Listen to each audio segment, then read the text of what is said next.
네, 이번 시간에는 B2B 세일즈 제32강 세일즈와 절충 교육에 대해서 알아보도록 하겠습니다. 지난번 시간에 세일즈 외교에 대해서 이야기를 했는데요. 그거와 약간 연장된 주제라고도 생각할 수가 있을 것이고, 요새는 이제 어떤 국가나 관의 영역뿐만 아니라 어떤 민간 영역에서도 절충 교육이 이제 진행이 되고 있기 때문에 그런 거에 대해서 생각을 해보는 시간을 갖도록 하겠습니다. 절충 교육의 정의에 대해서 먼저 말씀드릴게요.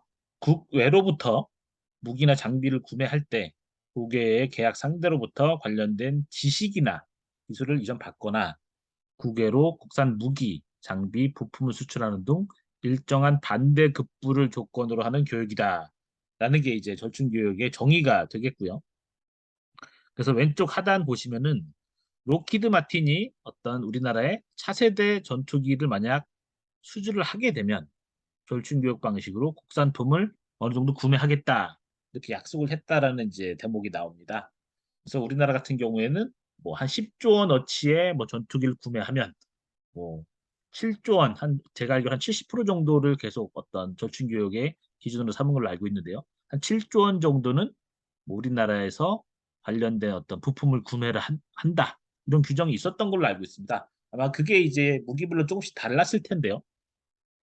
많이 사가는 게 중요했을 수도 있고 기술 이전을 받는 게 중요했을 수도 있습니다. 예를 들어서 뭐 특정 레이더 기술 같은 경우는 우리나라 과학자들이 아무리 해도 개발이 어려울 수가 있는 것이죠. 모든 기술 개발이 성공적으로 되는 게 아니기 때문에 그래서 기술 이전을 받는 게 중요할 수도 있고 혹은 관련된 엔지니어를 훈련을 받는 게 또 더 중요할 수도 있어요. 예를 들어서 무기나 이런 거는 뭐 3, 40년 쓰는 경우도 많기 때문에 어떤 그런 유지 보수 기술을 혹은 인력을 그런 걸 제대로 이제 물려받는 것이 결과적으로 더 남는 장사일 수도 있기 때문에 여러 가지 방식으로 절충 교육을 하고 있습니다. 오른쪽 사진은 최근에 사우디아라비아에서 현대자동차가 자동차 공장을 설립한다라고 하는 협약에 대한 어떤 내용입니다. 현대차가 어떤 부품 모듈을 우리나라에서 수출을 하면 그거 약간 반제품형 수출이라고 이야기하죠. 그거를 사우디 현지에서 조립을 해가지고 완제품을 만드는 그런 방식입니다. 아시겠지만 사우디에서는 어떤 이런 공장이나 제조업에 대한 그런 인프라가 굉장히 좀 낙후돼 있죠. 그렇지만 지금 5일 달러를 무기로 해서 자기들의 어떤 지속 가능한 성장을 위해서 공장이나 연구소 같은 걸 많이 유치를 하고 있습니다. 그런 일환으로서 이번에 이제 계약이 이루어진 것이고 얼마 전에 오셨던 그 빈살만 왕세자 같은 경우에 이제 네옴시티 이런 거대한 어, 이런 거를 무기로 해서 현대차 그룹에도 많은 제안을 했겠죠. 이러이러한 거를 수주를 해주도록 할 테니 대신 우리나라에 뭐 공장을 지어라, 연구소를 지어라 이런 거를 이제 했을 겁니다. 그래서 그거의 일환으로 진행이 되었다라고 생각을 하고 있습니다. 절충 교육의 조건은 크게 저는 세 가지라고 좀 보고 있어요. 첫 번째는 대량으로 구매를 해야 되는 겁니다.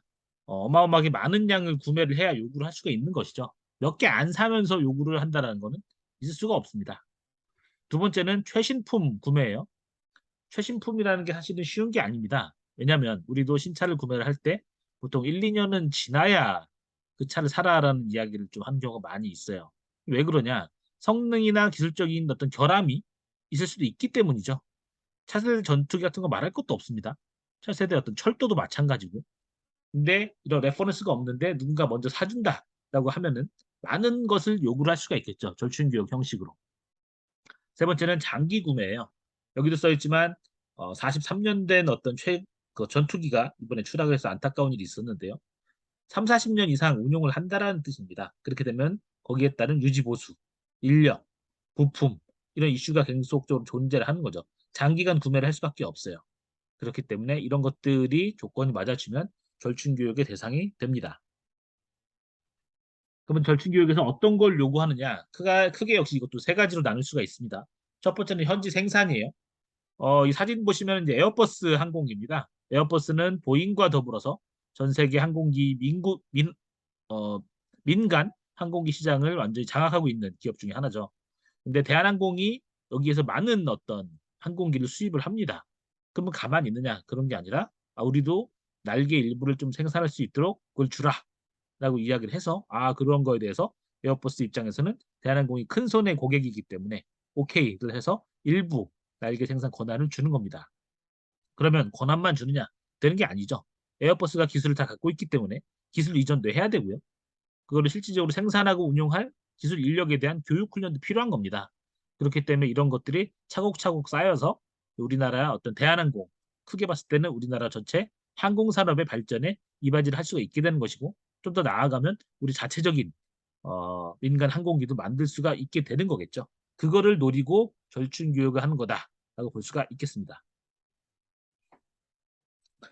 이게 이제 민간 영역에서도 이제 기술 도입을 주제로 해서 많이 좀 이루어지고 있어요. 그래서 왼쪽 위에 보시면 이게 미쓰비시 자동차를 우리나라에서 갖고 온 산타모입니다. 산타모. 제 1세대 레크레이션 빅 RV라고 그때 이야기를 했었죠.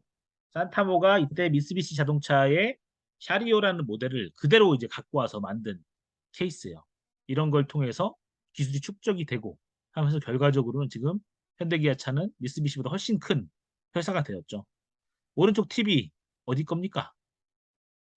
이거는 그 당시에 산요, 일본의 산요 전기로부터 삼성전자가 기술 이전을 받아서 만든 TV예요. 그만큼 어떤 해외에서에 대한 기술 의존도가 높았죠. 뭐 걔네들은 그런 기술 위주를 왜 줬냐? 기술을 어느 정도 이전을 해도 한국에서 자체적으로 못 만들거나 자기들 능가할 거라고 생각하지는 못했죠. 하지만 뭐 현대차도 그렇지만 삼성전자도 훌륭하게 잘 배워서 그들을 능가하는 그런 제품들을 많이 만들었습니다. 왼쪽 하단은 현대중공업의 초기 모습이에요. 이때는 기술을 도입을 어디서 했냐? 영국에서 했습니다. 지금 유럽의 조선소는 거의 다 이제 무너졌죠. 아주 일부 빼놓고는. 그런데 이때는 우리가 아무것도 없었기 때문에 영국으로부터 기술 이전을 받아서 현대중공업이 이제 배를 만들기 시작을 한 겁니다. 그래서 굉장히 이것도 잘 배워서 우리가 성장을 해서 이제 그들을 능가한 케이스가 되겠죠. 이렇게만 보면 항상 우리나라가 기술을 배워서 잘 될 것 같다고 생각하지만 항상 그렇지 않은 것도 있어요. 스냅드래곤, 소위 말하는 핸드폰의 CPU 역할을 하는 AP 같은 경우에는 아직까지도 이제 퀄컴의 영향력에서 우리가 잘 벗어나지 못하고 있습니다. 삼성이 뭐 갤럭시의 역시 자체적인 AP를 갖고는 있지만 대부분의 영역에서는 지금도 이제 퀄컴 제품, 스냅드래곤 제품을 쓰고 있죠.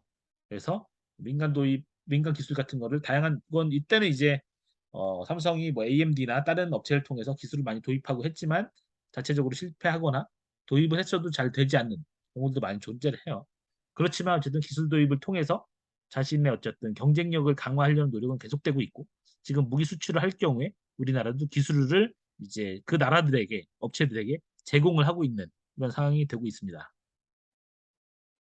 그래서 절충교육과 기술 이전을 잘 할 경우에는 뭐 왼쪽 위에 보시면 이제 결국에 처음에는 프랑스의 떼제베를 갖고 와서 우리나라 KTX가 만들어졌죠.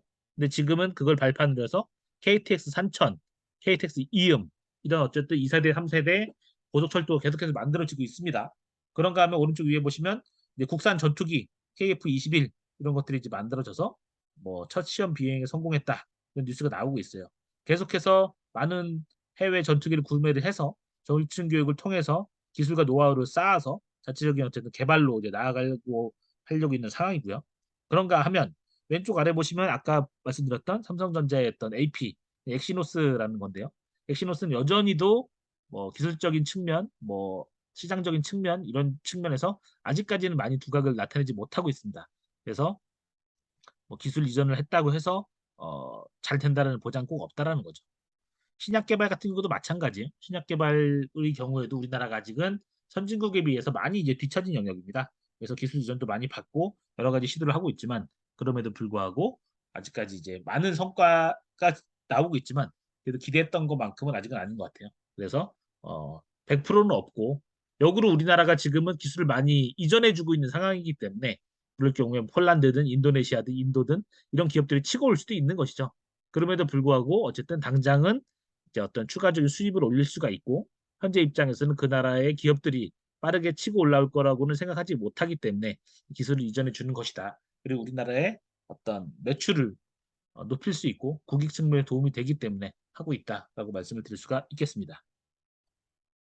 네, 그 결론적으로 말씀드리면 이제 세일즈가 무기가 돼서 절충 교육이나 기술 이전이라는 방식을 통해서 이제 다양한 또 비즈니스가 이제 양태가 벌어질 수 있다는 것을 오늘 보여드렸습니다. 감사합니다.